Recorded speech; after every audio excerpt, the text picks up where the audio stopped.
여러분, 오늘은 설 주일입니다. 우리 옆에 계신 분들하고 인사하겠습니다. 새해 복 많이 받으세요.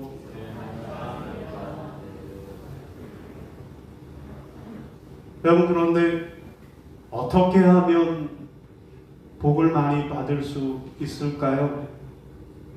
여러분, 중국에서는 설날에 복자를 거꾸로 붙이면 복이 이미 왔다 라고 하는, 도착하다 라고 하는 말과 또 거꾸로 라고 하는 말이 발음이 같다고 합니다. 그래서 복자를 거꾸로 붙여놓으면 그러면 복이 이미 왔다, 복이 온다 라는 뜻으로 저렇게 복자를 거꾸로 붙인다라는 겁니다. 여러분, 그러면 과연 새해 복 많이 받으세요, 복 많이 받으세요 하는데 과연 복이 뭘까요? 여러분, 복이라고 하는 것은 풍성하게 받는 것이 복입니다. 건강을 풍성하게 받으면 건강의 복이고, 물질을 풍성하게 받으면 또 그것이 복이라는 것입니다. 바라기는 하나님의 은혜로 2025년 한 해 여러분들 모두가 건강하고 물질도 풍요롭고 마음도 풍요로운 그런 축복된 한 해가 다 되시기를 주님의 이름으로 축원합니다. 여러분, 그런데 이 복자와 비슷한 의미의 풍자가 있습니다. 풍자, 곧 풍년, 넉넉하다 라고 하는 뜻을 가진 그런 글자입니다.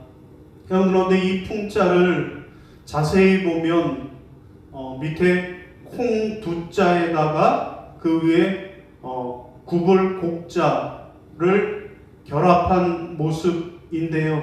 여러분, 이 모습을 가만히 그림으로 보면 제기 그릇 위에 곡식이 풍성하게 쌓여있는 그런 모습이라는 것입니다. 자, 이것은 그릇에 곡식이 풍성하게 담겨있는 모습을 표현하고 있는 거예요. 곧 이 풍자는 본래 신에게 제사를 바치는 모습을 갑골문에서는 그렇게 예도라는 뜻으로 사용하고 있다라는 것입니다. 그러니까 어떻게 하면 풍요로우냐, 어떻게 하면 복을 받느냐? 제사를 잘 드려야, 그래야 복을 받는다 라는 것이 이 한자의 의미라고 하겠습니다. 여러분, 그러면 오늘 본문 말씀은 무슨 말씀입니까? 오늘 본문 말씀은 제사, 곧 하나님께 드리는 예배의 성공과 실패 이야기가 오늘 본문의 내용입니다.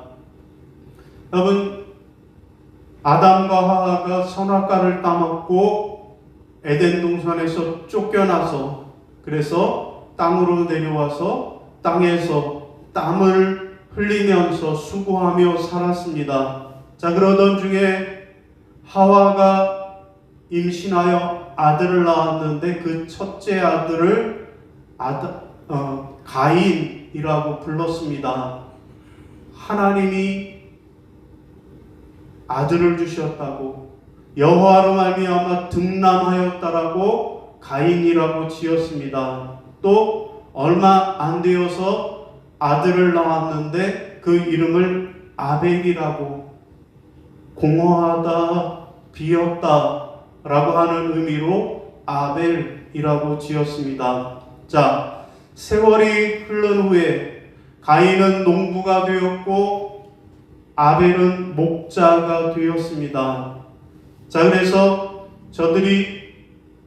가인은 농부였기 때문에 땅의 소산으로 제사를 하나님께 드렸고, 아벨은 양치는 목자였기에 양의 첫 새끼와 그 기름으로 제사를 드렸습니다. 자, 그런데 하나님은 가인의 제물은 받지 않으셨고 아벨의 제사를 받으셨다라는 것이 오늘 본문의 내용입니다.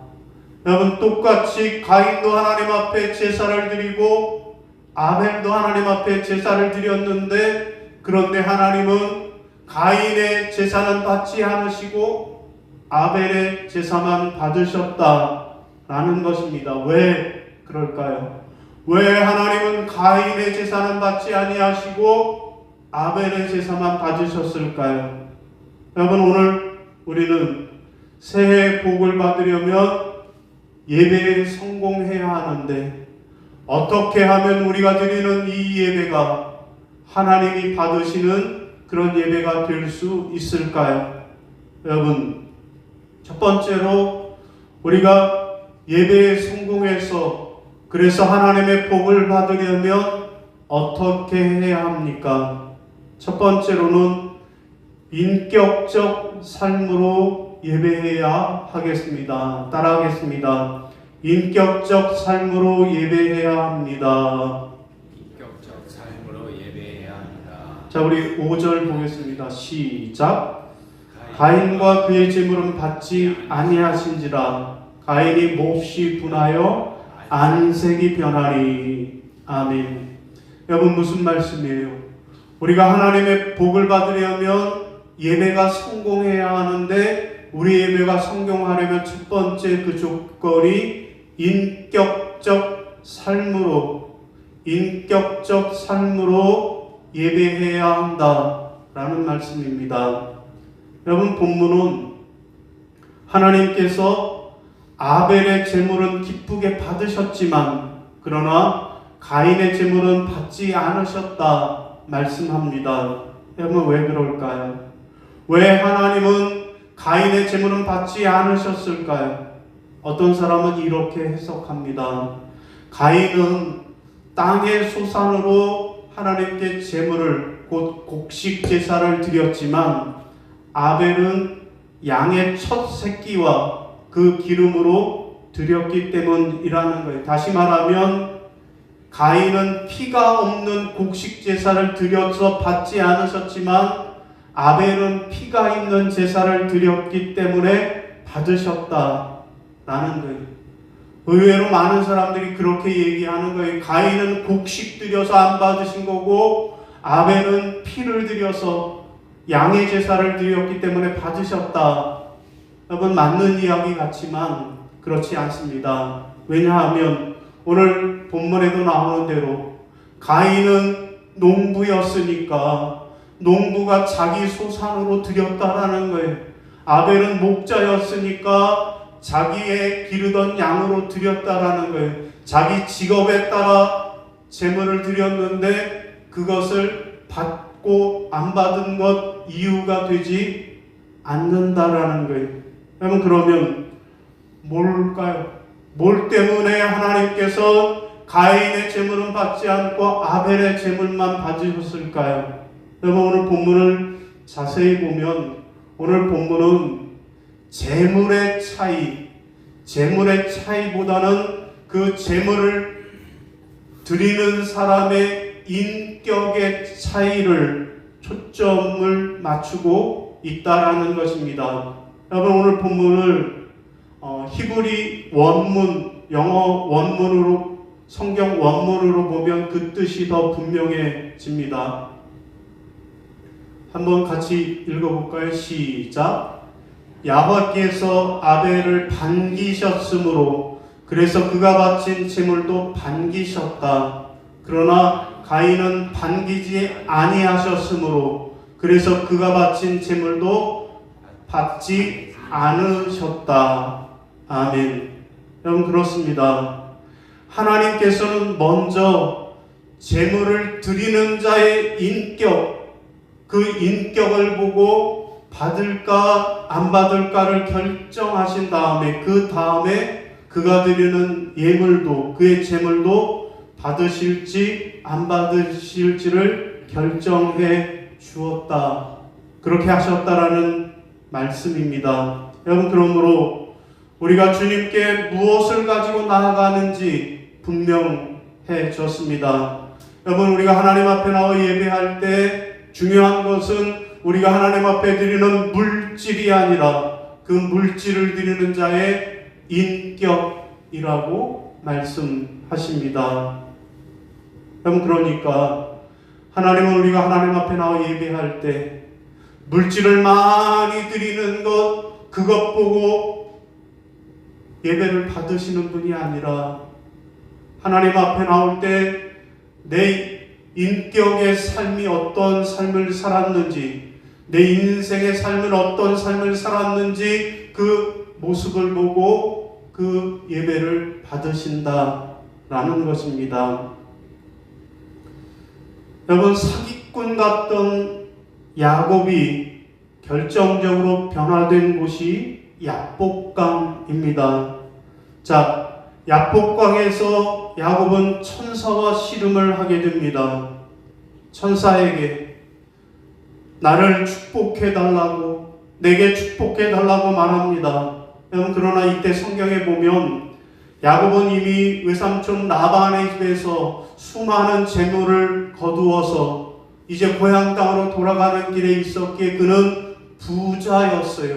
이미 부자였습니다. 성경은 그가 거부였다라고 말씀합니다. 그럼에도 불구하고 야곱은 축복해 달라고, 내게 축복하지 아니하면 보내주지 않겠다라고 합니다. 이에 천사가 야곱을 축복합니다. 뭐라고 축복을 하는가 하면 다시는 내 이름을 야곱이라 부를 것이 아니요 이스라엘이라 부를 것이다 말씀하셨습니다. 여러분, 야곱이 축복해 주세요 했는데 옛다 돈 받아라, 옛다 물질 받아라, 옛다 건강 받아라 한 것이 아니라 너는 다시는 내 이름을 야곱이라고 부르지 말고 이스라엘이라 불러라 라고 말씀하셨습니다. 여러분, 이름을 바꾸어 주셨다라는 거예요. 여러분, 이름이 바뀌었다라는 것은 무엇입니까? 하나님 앞에서 변화되었다라는 것을 의미합니다. 예수님의 인격을 닮은 모습으로 변화되는 것, 그것이 축복입니다. 여러분, 야곱이 이 땅 살면서 만난 수많은 어려움, 그것은 저주가 아닙니다. 야곱이 이 땅에서 물질적으로 거부가 된 것, 그것도 진정한 축복은 아닙니다. 여러분, 진정한 축복은 야곱에서 이스라엘로 변화가 된 것입니다. 여러분, 오늘 우리도 마찬가지입니다. 우리 인격이 변화되어 예수님을 닮아가는 삶을 살아야 하는 것입니다. 내 인격이 변화해서 하나님 보시기에 합당한 사람으로 살아가는 것, 그것이 진정한 축복이라는 사실을 기억하시기를 바랍니다. 사랑하는 성도 여러분, 새해 복 많이 받기를 원하십니까? 그렇다면 여러분의 삶이 하나님이 원하시는 삶, 인격적인 삶을 사셔서 그래서 하나님의 진정한 복을 받으시기를 주님의 이름으로 축원합니다. 자, 두 번째로 우리가 드리는 예배가 하나님께 상달되고 그래서 우리가 복을 받으려면 어떻게 해야 할까요? 둘째로는 믿음으로 예배해야 한다라고 말씀합니다. 따라하겠습니다. 믿음으로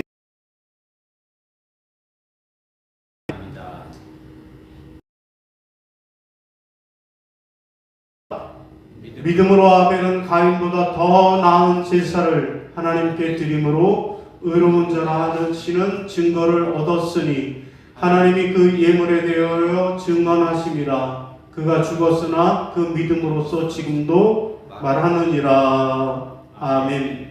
여러분, 무슨 말씀입니까? 우리가 하나님 앞에 드리는 예배가 성공하려면 그러면 믿음으로 예배해야 한다 라는 말씀입니다. 여러분, 아벨의 제물이 연락된 이유는 믿음에 있다 라고 말씀합니다. 믿음으로 하나님께 드렸다라고 말씀합니다. 어떤 공로나 행위 때문이 아니라는 거예요. 여러분, 믿음으로 하나님께 예배했다라고 하는데 믿음이 무엇입니까? 여러분, 믿음은 누구에 대한 믿음입니까? 하나님에 대한 믿음입니다. 동시에 예수 그리스도에 대한 믿음입니다. 곧 예수 그리스도가 날 위해 피 흘려 십자가에 달려 죽으시고 그래서 우리의 죄를 용서해 주셨다라고 하는 것을 믿는 그 믿음입니다. 여러분, 그런데 구약 시대의 믿음은 하나님과의 계약에 근거를 둔 믿음이었습니다. 여러분, 그 계약식은 어떻게 진행이 됐습니까? 그림에 보시는 대로 동물을 잡아서 각을 뜨고 가운데를 뚝 잘라서 반으로 갈라놓습니다. 그리고 그것을 불에 굽습니다. 그래서 하나님과의 계약을 체결하고 그 고기를 함께 먹으면서 잔치를 벌이는 것이 당시 구약의 제사였습니다. 여러분, 그런데 계약을 파기하면 저 불에 태워지는 짐승처럼 너희도 태워질 것이다 라고 하는 것의 제사의 의미입니다. 보았느냐, 저 동물이 둘로 갈라져서 그래서 불에 태워진 것처럼 너희가 하나님과의 계약을 파기하면 너희도 저 모양이 될 것이다 라고 하면서 계약식을 체결했던 것입니다. 여러분, 그렇습니다. 계약을 어기면 죽어 마땅한 것이 원칙입니다. 하나님의 원칙은 내가 나와의 계약을 파기하면 너는 저 짐승처럼 죽겠다라는 것이에요. 그러나 죄를 지은 그 당사자가 양이나 소의 피, 그 짐승의 생명으로 자기 자신의 생명을 대신하게 해 주었습니다. 그것이 바로 제사입니다. 여러분, 내가 죄를 졌어요. 내가 이러이러한 죄를 졌어요. 그러면 하나님과 계약에 의해서 나는 죽어 마땅해요. 그런데 내가 죽을 수가 없으니까 내 죄를 양의 머리에다가 안수해서 전가하고, 그러면 양이 그 죄를 뒤집어 쓰고 그렇게 죽게 되는 것입니다. 그래서 기도하는 거예요. 하나님, 내가 이러이러한 죄를 지었습니다. 그래서 내가 죽어 마땅하지만 내 죄를 이 양에게 전가하니 하나님이 이 예물을 받으시고 용서하옵소서라고 하는 것, 그것이 제사고, 그렇게 하나님 앞에 제사를 드리면 용서함을 받았습니다. 여러분, 이것이 은혜입니다. 여러분, 그런데 지금은 양을 잡고 소를 잡는 제사를 드리는 것이 아니라 우리가 하나님 앞에 나와 예배할 때 하나님께서 우리의 죄를 용서해 주십니다. 왜냐하면 하나님께서 우리에게 새로운 약속을 주셨기 때문입니다. 이제는 동물의 피가 아니라 예수 그리스도의 피로 우리의 죄가 사함받는다 말씀하고 계시기 때문입니다. 여러분, 아벨은 믿음으로 제사를 드려서 그래서 하나님의 은혜를 받았습니다. 자, 하나님께서는 그 제사를 받으신 것입니다. 여러분, 영어 성경에 보면 with favor라는 말을 하고 있습니다. 여기 favor는 호의, 은혜, 보호라는 의미인데, 곧 하나님께서 아벨의 제물을 받은 것이 하나님의 은혜다라는 것입니다. 그러나 가인의 제물을 받지 않은 것에 대해서는 이렇게 표현합니다. He did not look with favor. 곧 은혜로 볼만한 그런 행동이 그에게 없었다라는 것입니다. 여러분, 하나님은 우리가 하나님께 나와 믿음으로 예배할 때 그 예배를 받으시고 우리에게 은혜를 베풀어 주시는 것입니다. 여러분, 1980년대 말에 구소련 어느 도시에서 한 목사가 비밀리에 예배 처소에서 함께 예배 드릴 수 있는 그런 기회를 얻었다라는 거예요.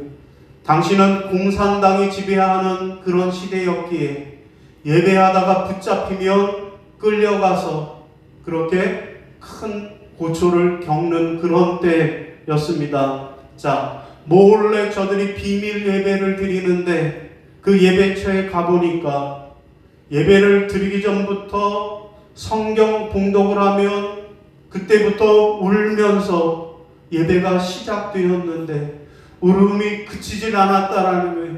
시작할 때부터 울음이 터져나왔는데 끝날 때까지 울음이 계속되었다라는 거예요. 낡은 풍금으로 반주를 하는 동안에 몇몇 안 되는 성가대가 송영을 할 때에도 울음이 터져나왔고 회중이 찬송 소리에도 울음이 섞여 있었고 설교를 들을 때에도 성찬을 나눌 때에도 울음이 터져나왔다라는 것입니다.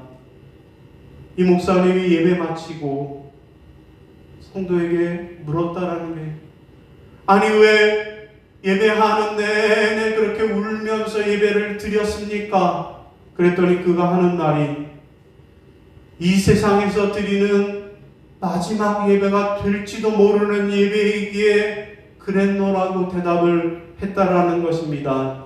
그렇습니다. 그 중에 대다수의 사람들은 이 예배를 드리다가 KGB에게 체포되어 들어가는 순간에는 그는 20년 혹은 30년이 넘어도 돌아올 수 없었다라고 하는 불안감이 저들에게 있었기 때문이라는 것입니다. 사랑하는 성도 여러분, 새해 복 많이 받길 원하십니까? 그렇다면 하나님이 원하시는 예배, 믿음으로 예배하는, 그래서 하나님의 은혜를 받으시기를 주님의 이름으로 부탁을 드립니다. 자, 오늘 말씀을 정리하겠습니다. 여러분, 새해 복 많이 받으시기를 바랍니다. 그런데 우리가 새해 복 많이 받으려면 어떻게 해야 합니까? 예배에 성공해야만 합니다. 하나님이 받으시는 예배를 드려야만 합니다. 그러면 어떻게 하면 우리가 하나님이 받으시는 예배를 드릴 수 있을까요? 첫 번째로는요, 인격적인 삶으로 예배해야 하겠습니다. 두 번째는 믿음으로 예배해야 하겠습니다. 사랑하는 성도 여러분, 올 한 해 여러분 모두가 아벨처럼 인격적인 삶으로 하나님께 예배하고 믿음으로 하나님께 예배함으로, 그래서 올 한 해 하나님이 여러분에게 주시는 놀라운 복을 받아 누리는 그런 복된 한 해들이 다 되시기를 주님의 이름으로 축원합니다. 예, 우리 결단 찬송 일어나서 부르시겠습니다.